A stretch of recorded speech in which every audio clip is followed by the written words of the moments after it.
Аз мисля шишо. Да, така. Да. Стоп мес. Мајде да одам да се подсведам. Коска си. Затоа и за тоа се. Окей. Може? Може.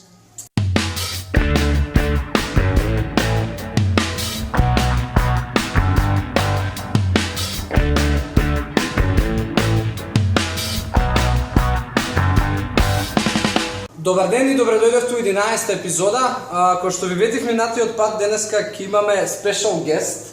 И тоа е една девојка, тоест фреш мама, тоест и не толку фреш. Колку си? 2 години. 2 години си, па добро, фреш си. Фреш си за мене, пошто брзо ми мине времето. И имавме веќе една епизода која што зборувавме малку околу трудници, исхрана и слично. Али у принцип сакав да реално да видите и да споделиме реална приказна на личност која што веќе го минала тој пат. И причината поради која што тоа ќе го направиме е ради тоа што многу луѓе кои што ни се обраќаат, особено девојки, најголем процент на жените кои што ни се обраќаат се жени кои што веќе го поминале процес на бременост, кои што си добиле многу можеби проблеми и вишок после таа бременост и никако не знаат да се вратат назад. И причината поради тоа никогаш не е бременоста и не е ситуацијата во која што се наоѓате можеби моментална, туку секогаш е што ние правиме во тие ситуации, какви можеби мисли и ставови имаме во глава, кои митови ни се вртат. И јас Вики ја познавам веќе 5 години од прилика. Веќе сме и колеги, практично заедно советуваме и сме помогнале на доста број луѓе да сменат можеби некакви прехранбени навики. И она имаше неверојатна, не неверојатна бременост, туку имаше нормална бременост. Неверојатна кажав затоа што многу луѓе практично не виделе таква бременост и тоа се не го доживеале. И многу луѓе денеска се мачат Вики со тоа и ти си свесна и ти помагаш реално на многу мајки. И знаеш што, владе еден мит кај многу од луѓето дека кога си, не знам, во таква состојба можеш да јадеш за двајца, тројца и дека кога што и да ти се јаде ќе можеш да посегнеш и да јадеш без разлика каков е квалитетот на таа храна. Што реално тебе не како навика, туку што ти знаеше што можеби луѓето не го знаат, за да правиш некои работи кои што тие не ги прават и кои што ти носат различни резултати. Што ти би споделила како работи кои што можеби се најклучни во текот на бременоста, почнувајќи од глава, зборувам пошто се почнува од таму. Па добро, јас ја имав таа среќа да работам веќе како велнес тренер подолго време и да знам како да тие работи околу исхрана. Со тоа што најважна работа е што ќе направите и како ќе ги поставите темелите на добра витално здравје и добар телесен состав пред бременост. Значи тоа е базата. За време на бременост не треба ништо повеќе, само 300 калории повеќе. Значи треба да се задржи буквално истиот концепт на исхрана. Зборам оне концепт на исхрана што се однесува на одржување на телесна тежина. Значи да не бидете во некои ригорозни диети и така натаму, него најдобра опција е да се изгради еден здрав и правилен начин исхрана долгорочно и само на тоа да се додадат 300 калории. Исто така е поради бебето, зборувам поради плодот кој што нели ќе треба да се развива.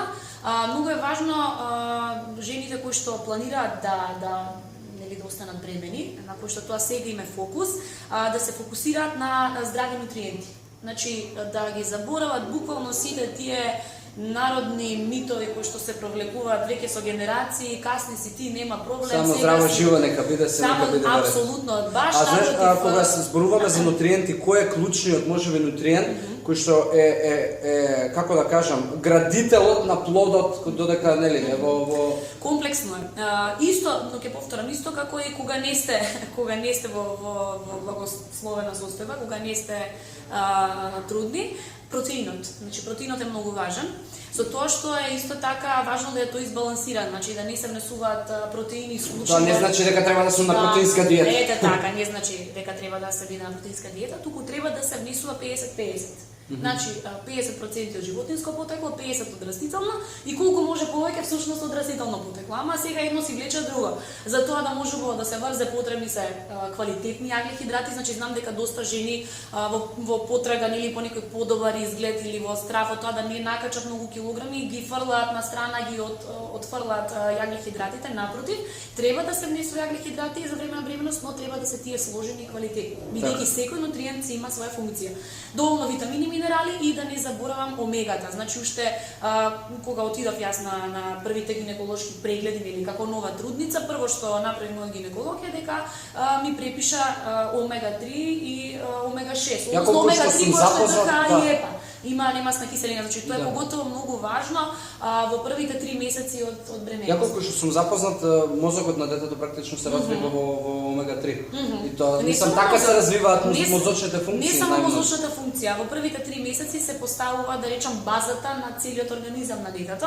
И не е само мозокот, туку и срцето, тука се и коските, значи целиот скелет. Значи буквално кодовите за тоа како ќе се развива во иднина се поставува во првите. Точно. Се една друга работа што ми поттикна да те прашам и што мислам горе доле ми е јасна, али дали еве ти у пракса ја гледаш. Бидејќи доека нели плодот се наоѓа 9 месеци во мајката практично. Во зависност од тоа какво гориво мајката дава за себе и за детето, нормално дека и телото на детето и сите системи кај него ќе се развиваат и ќе се градат во врз основа на тоа. Каков градажен материјал реално јас имам. Дали постои зависност помеѓу тоа како јас ќе се хранам за, тоест не јас ти, за време на бременост, за време на бременост, со тоа колку детето ќе има имунитет, дали можеби ќе биде подложно во иднина да добие дијабет, да има вишок на килограми, бидејќи денеска е нормално, еве, особено овој период кој што топло-ладно се менува време, толку многу деца имаат проблем со некои вируси и причината пак повеќето од луѓето сметаат дека ама има многу вируси. Јас сметам дека вируси постоеле и ќе постојат. Али работава каков систем имунолошки јас имам за да се бори со тие вируси. И дали има поврзаност тука? Не, да има голема поврзаност. Тоа всушност и самите лекари кога ќе настане нели чинот на поранување си имаат некоја скала по која што или имаат некои параметри. Сега точно не ги знам бидејќи не сум доктор, меѓутоа знам дека ми кажа кога јас го се роди Марта дека она беше 10+, значи по сите параметри беше одлична. Апсолутно дека мајката ќе му ги поставува базите, значи покрај гените, покрај ДНК-то, тоа го тргаме на страна, еден голем дел отпаѓа и на начинот на живот на мајката и начинот на исхрана. И треба тоа еднаш веќе мајките да го разбијат тој мит дека не е важно детето само да расте во килограми, затоа што тоа може да биде и гојазност. Значи тоа не детерминира дали детето ќе биде здраво, напротив, ако таа јаде се и се што, ако јаде многу неквалитетна храна, може да направи потенцијал за дијабет по иднина кај тоа дете, или може би себе си да си направи дијабет, или може би да не може да има некоја наредна здрава бременност, или може би вишок на масти од кои што нема да може да се ослободи.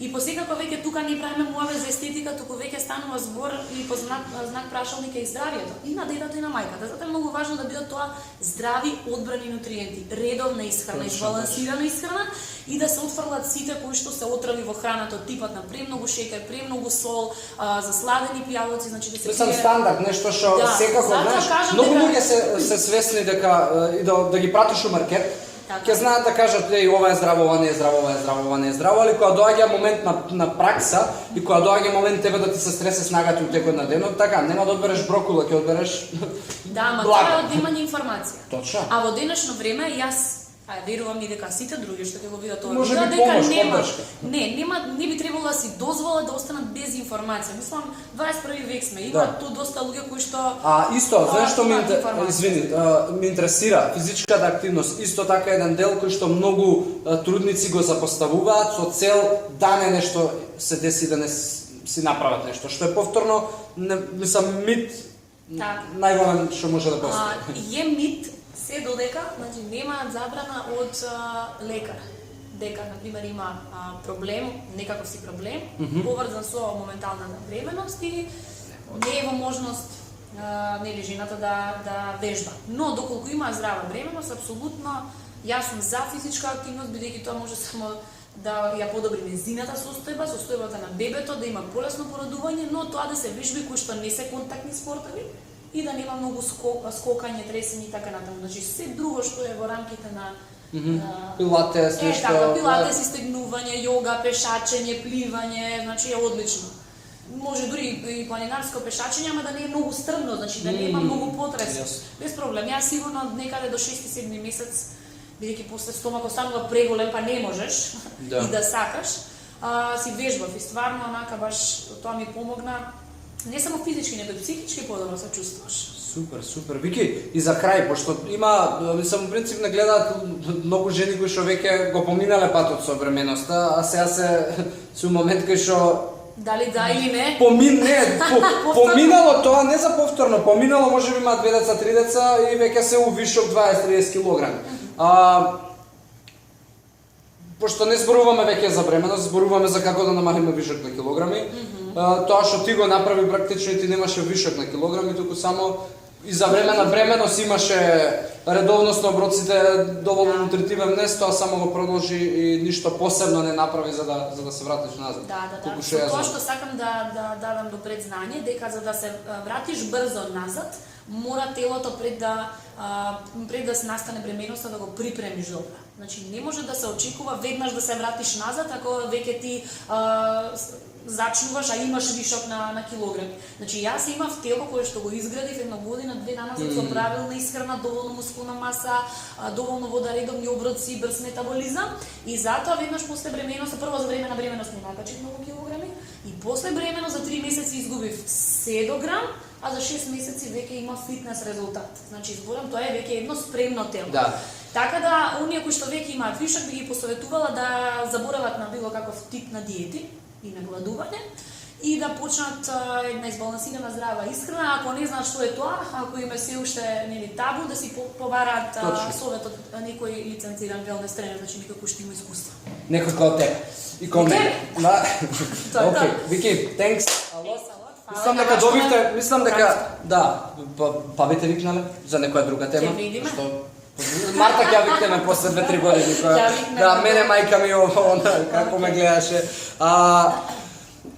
Завршуваме денеска со 11 епизода. Мислам дека добивте вредност, можеби потрае малку повеќе, нешто од 10 минути, но во секој случај беше се со цел да можеби ви поттикнеме да размислувате поинаку и да применувате некои работи кои што до сега не сте ги правеле и да ви исчезнат од главата некои ставови, мислења и митови кои што со Вики се обидовме да ги опфатиме горе-доле.